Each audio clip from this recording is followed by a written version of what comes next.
žodžių žaismas svorio metimą. Kai tik tą pasakai, tai reiškia susidomėjimas yra labai didelis. Ir žmonėm, kodėl taip yra, todėl kad žmonėm nesiseka numest svorį. Ir labai dažnai pas mane ateina į priėmimą, aišku, vėlgi tai yra moteris dažniausiai. Sako, daktarė, visas dietas išbandžiau, svorį numetu, bet po to laiko klausimas, kai jis priauga ir netgi daugiau priauga. Ir paprastai, kai žmogus nenumeta, sako, kalorijų požiūrį aš valgau labai mažai.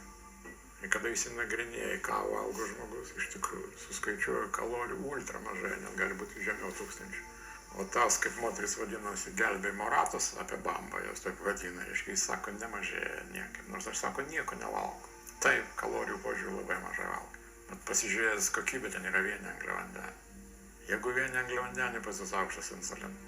Jeigu pas jūs aukštas insulinas niekuomet neprileis prie riebalinio sluoksnio. Ir tada koks yra mąstymas? Sudegė sandėliukus, tegul dega ir namas.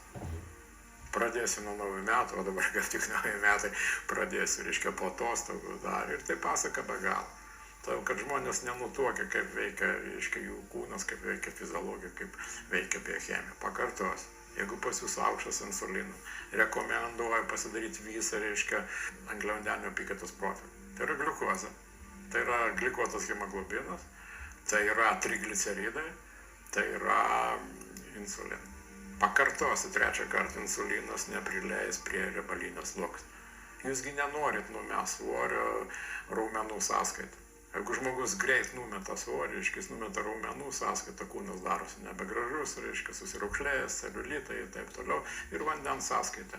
Neįmanoma, kai moteris džiaugiasi, kad per savaitę ten numetė 5 kilogramus ar dar kažkiek.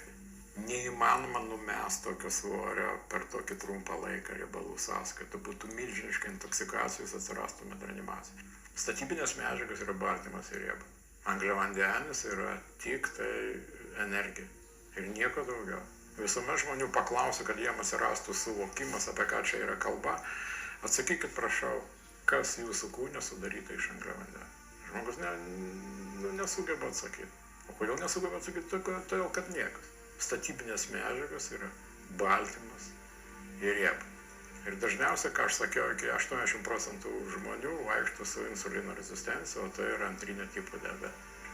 Vat kur aš įžvelgiu, reiškia, visišką žmonių nesuvokimą. Aš matau, kad parametrų angliavandenių profilis yra labai blogas.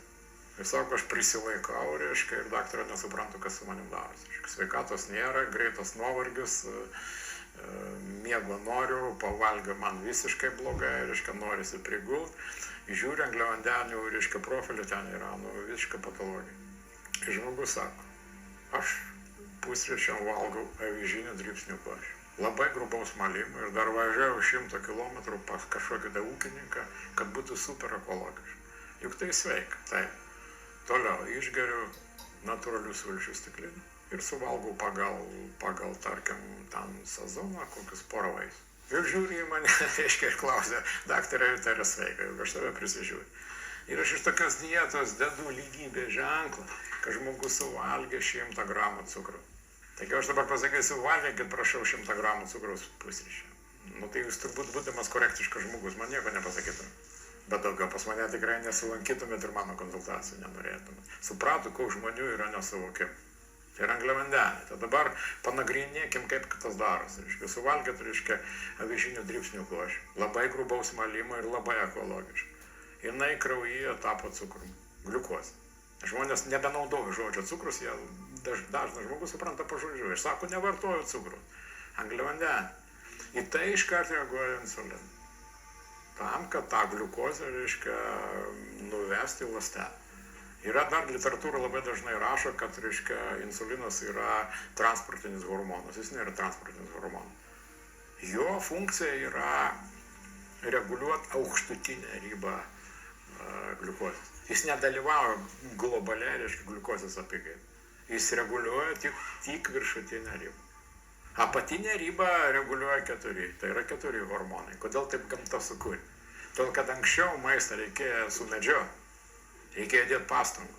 Dabar pastangų praktiškai, nereikia. Atsikėliau 24 valandas per parą aš galiu gauti. Žemutinę ribą reguliuoja gliukagonas, reguliuoja adrenalinas, iš paskos eina noradrenalinas. Ir jeigu Jeigu tai dar nepadeda, dar augimo hormonas, somatotropinis hormonas. Matot, žemutinė riba, kad nepapulti į hipoglikemiją, gamta sukūrė net 4 hormonus. Bet dabar, kad papulti į šiuolaikiškoje, reiškia, civilizaciją, kad papulti į hipoglikemiją, reikia pasistengti. To, kad žmonės nuolatos ką nors kramsnoja. O viršutinė riba tik vienas insulinas reguliuoja. Ir ta riba, jinai yra labai siaura. Tai yra gliukozės kiekis turi būti nuo minimum 4, galbūt 3,5. Jeigu jūs labai aktyvų gyvenimo būdą, jeigu jūsų nervų sistema yra subalansuota, jeigu jūs einat miegot.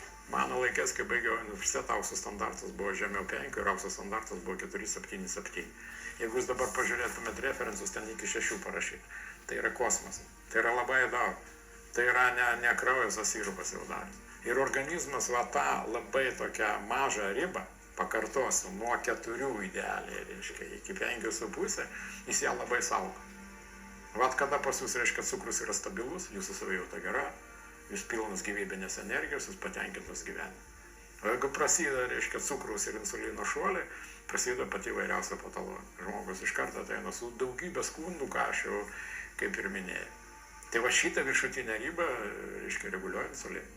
Vėl grįžtam atgal. Jūs suvalgat 100 gramų avižinių dribsnių košės ir pavirto gliukozę. Į tai iškart reaguoja insulinas, jis fiksuoja, prieina prie ląstelės, skambina į duris ir sako, atsidaryk, pas mus čia yra gliukozė, tai jos yra gana tau. Žmogus suvalgia avižinių dribsnių košę. Jeigu pas jūs insulino rezistencija, ląstelė sako, aš neatsidarysiu. Kodėl tu neatsidarysi, aš esu soti, man nereikia tavo gliukozę. Gliukozė kaupiasi, o jūs toliau valgot tą, ką valgot. Reiškia, po to suvalgėte avižinių dribsnių košę, už 2 valandų jūs norit valgyti. Dažniausiai, reiškia, cukrus krenta, žmogus nedreba, kaip nori valgyti. Ir jis niekuomet neims nei mėsytės, nei lapiuką. Jis sausainiuką, torčiuką, ką nors to. Žmogus, kuris prisilaiko, jis ims vaisių. Tai lygiai tas pats, ten yra fruktozė, kuri irgi kelia insuliną. Ir pasisvat kreivės va tokios insuliną. Žmogus papuola, reiškia, vadinamas velnio žirklė, kurios neša masę patologijos, aš jau minėjau, į kur tai veda, į šiuolaikiškos civilizacijos visas ligas. Tai yra pagrindas. Tada, reiškia, cukraus kaupimasis, gliukozės kaupimas į kraują yra pavojinga situacija. Galima gauti hiperglikeminę komą. Plius, reiškia, ta gliukozė atakuoja baltyminę struktūrą. Iš ko aš matau glikaciją, būtent iš tyrimų iš glikuoto hemoglobino. Hemoglobinas yra baltymas. Ir jis yra atakuojamas gliukozės, glikuotas hemoglobinas. Jis yra bevertis. Bet glikacija gali vystytis bet kur. Reiškia, bet kurią baltyminę struktūrą atakuoja. Kraujagyslės irgi yra baltymai. Ką daryti, reiškia, jeigu cukrus kaupiasi? Kasa dar meta insuliną. Dar meta. Jūs toliau valgot, kas jums skanu. Bėda kur yra, kad angliavandeniai yra skanu. Ir amerikiečiai tai vadina, nužudyk mane skaniai. Žmogus toliau valgo tas, kas jam patinka. Arba kokios sušiai, kažkokios košės, makaronai, pizzos, reiškia. Vėl kyla, reiškia, insulinas. Kodėl kyla insulinas? Kad gliukozės dar atėjo, reiškia, ir jūs galit papulti į hiperglikeminę komą. O ląstelės pats pavadinimas insulino rezistencija. Nebeklauso insulino, reziduoja prieš jį. Užknysa mane visą šitą mitybą, reiškia, tos insulino kiekis. Čia tas pats situacija, reiškia, tėvai turi nuolatos visą laiką, reiškia, verkiantį vaiką, ten šaukiantį. Jie pripranta prie to. Jie nebekreipia dėmesio, nebegirdi. O šalimais mes šalia tokio vaiko, galvojam, kada tie tėvai tą vaiką nuramins, ar ne?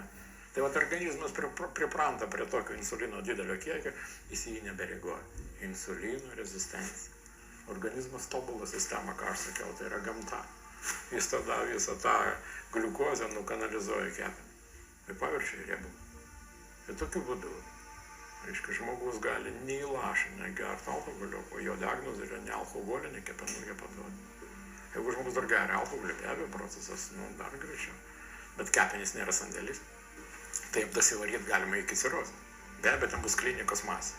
Kepenų cirozė tai yra nepaprastai baisi liga, kuri veda, reiškia, prie finalo, prie mirties. Persipildė kepenis, jis tos riebalus veda į poodinį riebalinį slogą. Vadinami prašiau atsiranda, reiškia, gamta šitoje vietoje moteris saugo. Pas svoris daugiau. Užpakalis, šlaunis, kryžkaulis, 7 kaklas lankstelis. Vyram pilvo. Tai kada pamatai, va, tiesiog man net tyrimų dažniausiai nereikia, jeigu vyro apimtis daugiau negu 93, moterių ten kažkur 83, reiškia, galima iš to, reiškia, spręs, kad pas žmogų yra insulino rezistencija. Iš kur tokie dideli procentai? Žiūrėkit, kiek nutukusių žmonių Lietuvoje. Tai yra pandemija. Tai yra baisesnė pandemija negu COVID, kuri veda būtent, ką aš sakiau, prie infarkto, insulto, pilnos invalidizacijos, prie Alzheimerio ir taip toliau. Alzheimeris, tarp kitko, labai jaunėja. Kas yra Alzheimeris, tai yra 3 tipo diabetas. Tai galimas yra ir reiškia atvirkščias procesas. O iš kur aš sprendžiu, kad kepenys yra pariebėjusios, yra toks parametras trigliceridai. Ir jis turi būti griežtai žemiau vienio. Jeigu jis daugiau vienio, tai viskas eina kepenų suriebėjimu. Reiškia, sutrikęs detoksas. Jeigu sutrikęs detoksas, jūs suprantat, reiškia, neapvalytas kraujas, kokia jūsų savijauta. Į smegeninę atneša, reiškia, neapvalytą kraują.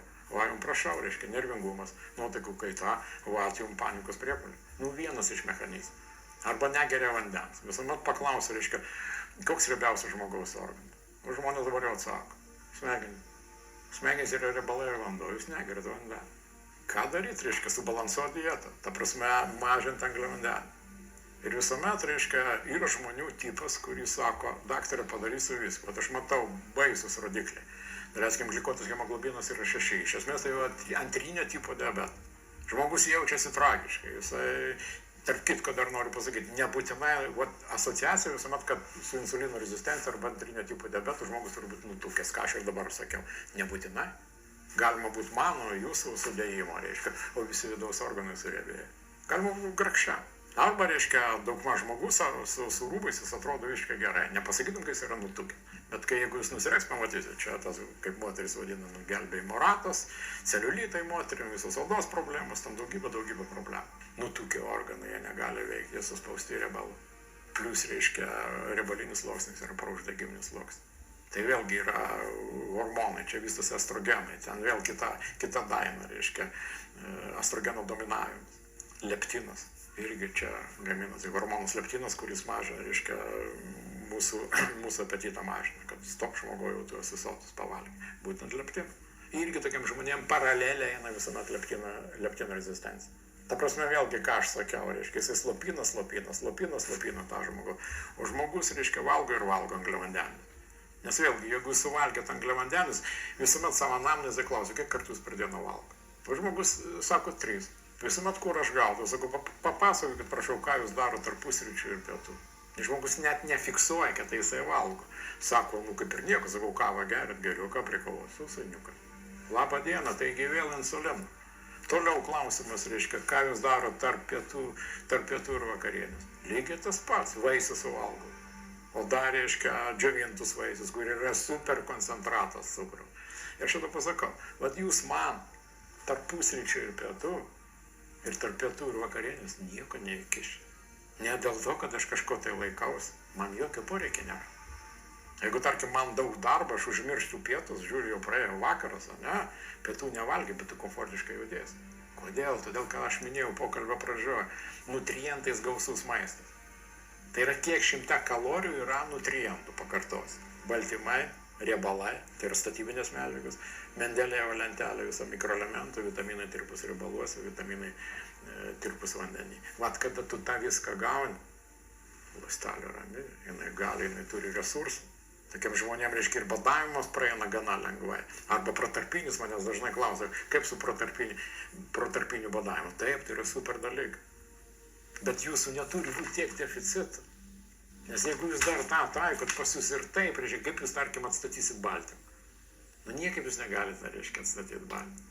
Todėl ne visiems tinka ir tada diskredituojama, tarkim, keto dieta. Kaip jums keto dieta gali paeiti, reiškia, jeigu pas jūs nuo angliavandenių pertekliaus kasa vos gyva, vos beveik. Turiu omeny fermentinę sistemą. Lipazės nėra. O keto dieta juk vieni riebalai. Ten procentaliai daug riebalų. Ir tada diskredituojama dieta, kad čia yra niekas. Ne dieta, niekas.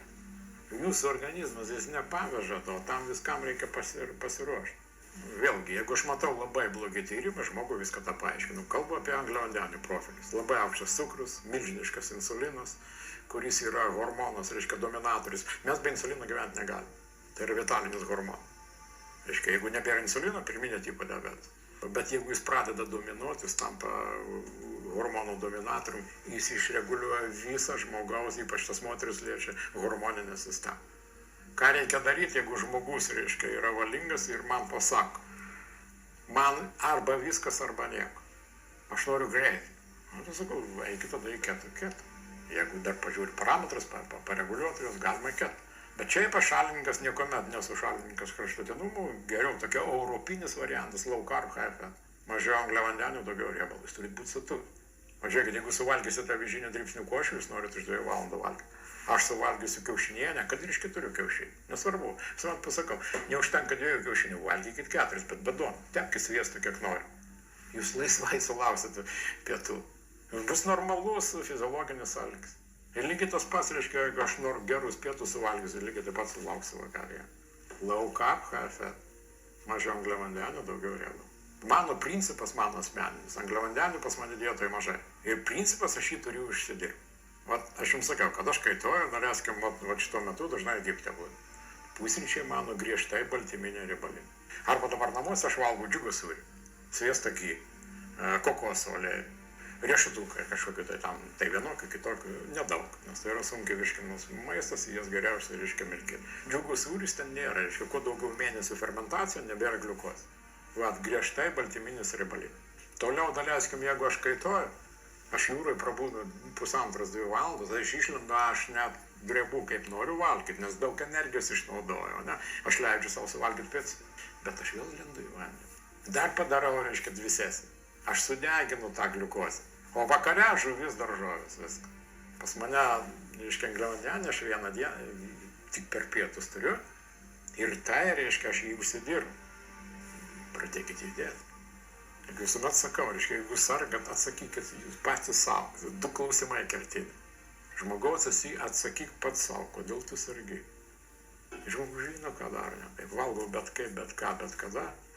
Nervuojas, amžinas nervų karmuolys, socialiniuose tinkluose aš pelėda, eisiu miegoti tam paryčiais, tam ar dar kažkada, tai reiškia, pensiją atsimegosiu, taip toliau. Vandens negeriu, aplamai nežinau, ką aš darau, reiškia, dietinį požiūrį. Nustokit tą daryti, viskas atsistos į savo vietas.